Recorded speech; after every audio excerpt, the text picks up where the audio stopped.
Assalamualaikum warahmatullahi wabarakatuh. Perkenalkan, saya Sylvia Dwi Mardiani. Di sini, saya akan menjelaskan terkait dengan komponen metode pembelajaran. Baik, yang pertama akan kita bahas adalah konsep dasar dari metode pembelajaran. Baik, yang pertama akan kita bahas adalah konsep dasar. Dari pengertiannya, metode merupakan cara bagaimana tujuan dan bahan itu bisa dicapai dalam waktu yang singkat, lebih efisien, dengan target yang lebih efektif, yang artinya tercapai semua tujuan pembelajaran yang kita harapkan. Metode dan teknik dalam proses belajar mengajar bergantung pada tingkah laku yang terkandung dalam rumusan tujuan. Dengan kata lain, metode dan teknik yang digunakan untuk tujuan yang menyangkut pengetahuan akan berbeda dengan metode atau teknik untuk tujuan yang menyangkut aspek keterampilan maupun sikap. Sebagai contohnya, yang pertama, tujuan untuk aspek pengetahuan adalah siswa dapat menjelaskan konsep dari kebersihan. Sedangkan tujuan untuk aspek keterampilan adalah siswa dapat membersihkan ruangan kelas. Untuk tujuan dalam aspek sikap adalah siswa menghargai kebersihan. Dari ketiga contoh tersebut, dapat kita jabarkan bahwa untuk tujuan dalam aspek pengetahuan, metode tanya jawab dan diskusi adalah metode yang tepat untuk dapat digunakan. Untuk tujuan yang kedua, dalam hal aspek keterampilan, itu tidak cukup dengan metode tanya jawab dan diskusi saja, namun juga harus diiringi dengan praktek. Untuk tujuan yang ketiga, yakni aspek sikap, dalam aspek ini, tujuan itu tidak semudah untuk dapat dicapai. Yang selanjutnya, kita akan membahas faktor pemilihan metode pembelajaran.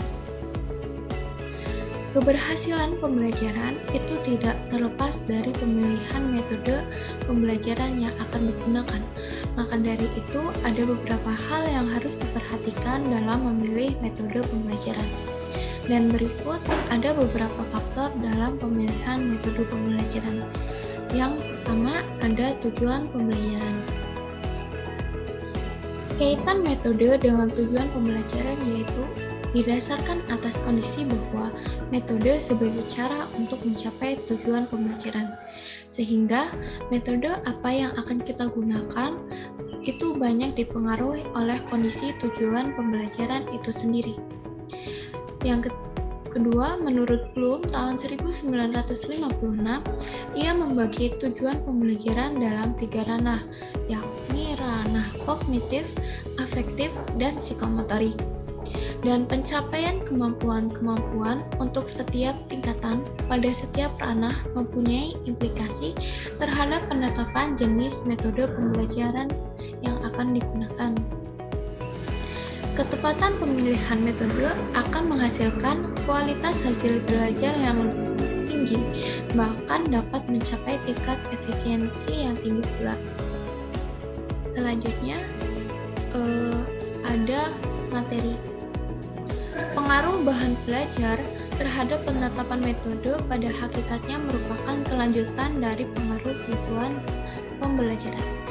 Menurut Gardner tahun 1976 mengungkapkan bahwa bahan belajar terdiri dari konsep, prinsip, prosedur, dan fakta atau kenyataan yang ada. Dari setiap jenis bahan belajar tersebut memiliki tingkat kesulitan yang terdiri dari bahan belajar dasar, kelanjutan, dan tinggi. Berdasarkan keragaman bahan belajar tersebut, maka dituntut adanya penggunaan variasi metode dalam kegiatan pembelajaran sesuai dengan bahan belajar itu sendiri. Faktor yang selanjutnya adalah faktor siswa. Siswa ini sebagai pihak yang berkepentingan di dalam proses belajar mengajar, sebab tujuan yang harus dicapai semata-mata untuk mengubah perilaku siswa itu sendiri. Itulah sebabnya sangat tidak bijaksana bila proses belajar mengajar tidak didasarkan kepada faktor siswa itu sendiri. Di sini, metode dan teknik yang digunakan di dalam proses belajar mengajar antara lain bergantung pada jumlah siswa, di mana metode yang digunakan dengan jumlah siswa puluhan orang akan berbeda dengan metode di dalam jumlah siswa yang beberapa orang saja. Adapun yang perlu dipertimbangkan dalam hal ini adalah yang pertama, siswa sebagai keseluruhan. Dalam arti, segala aspek pribadinya diperhatikan secara utuh. Yang kedua, siswa sebagai pribadi tersendiri. Setiap siswa memiliki perbedaan dari yang lain dalam hal kemampuan, cara belajar, kebutuhan, dan sebagainya yang berkaitan erat dengan proses belajar mengajar. Dan yang ketiga, tingkat perkembangan siswa, di mana itu akan mempengaruhi proses pembelajaran. Selanjutnya, ada faktor waktu. Faktor waktu adalah menyangkut jumlah waktu dan kondisi waktu kegiatan pembelajaran. Jumlah waktu menyangkut berapa puluh menit atau berapa jam waktu yang tersedia. Sedangkan kondisi waktu menyangkut kapan atau pukul berapa pembelajaran akan dilaksanakan, di pagi harikah, di siang hari, ataupun di malam hari.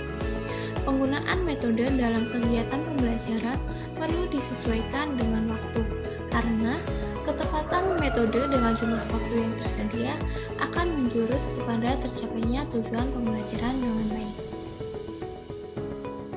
Faktor yang selanjutnya adalah faktor guru. Faktor guru adalah salah satu faktor penentu, karena semua faktor di atas bergantung pada kreativitas guru itu sendiri. Yang selanjutnya, kita akan membahas terkait dengan macam-macam metode pembelajaran. Berikut beberapa metode pembelajaran yang dapat menjadi alternatif upaya untuk mencapai tujuan pembelajaran. Yang pertama ada metode ekspositorial. Metode ini guru lebih banyak menjelaskan pesan yang sebelumnya telah diolah sendiri, sementara siswa lebih banyak menerima pesan yang telah jadi. Strategi ini biasanya digunakan apabila yang pertama, jumlah siswanya cukup banyak. Yang kedua, sumber pelajaran jumlahnya sangat terbatas.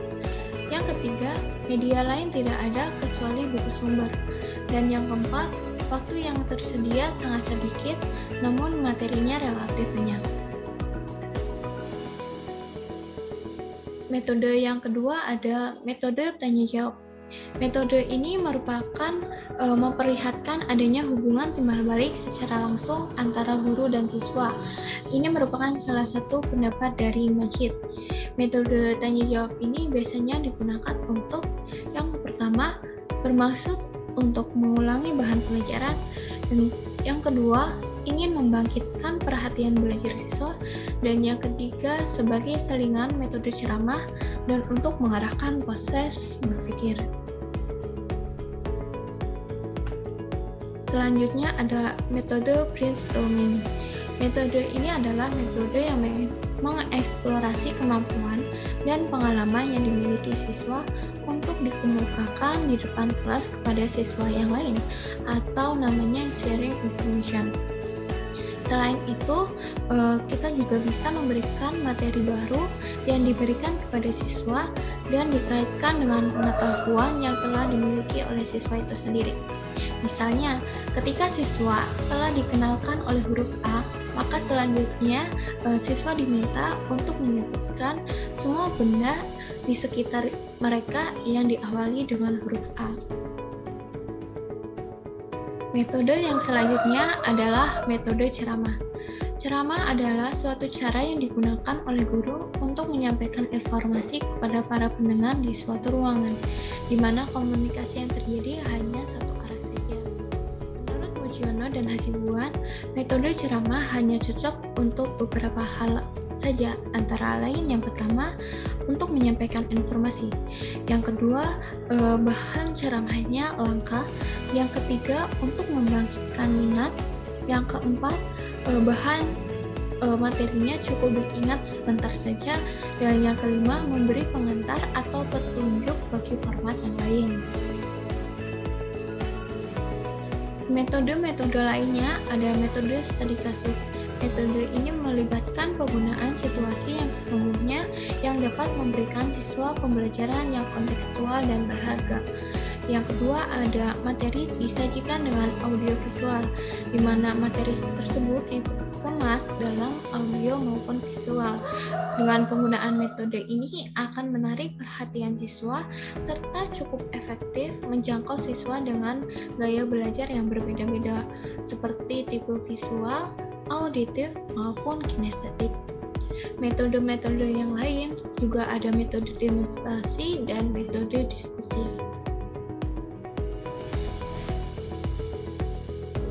Selanjutnya, saya akan membacakan kesimpulan dari materi kali ini.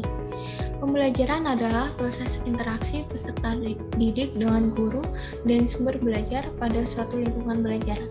Metode pembelajaran adalah cara yang digunakan guru untuk menyampaikan suatu pembelajaran agar dapat dengan mudah dipahami oleh siswa. Dan metode pembelajaran ini menjadi salah satu kunci keberhasilan pembelajaran.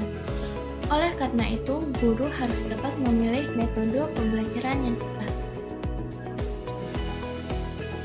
Mungkin itu saja yang bisa saya sampaikan.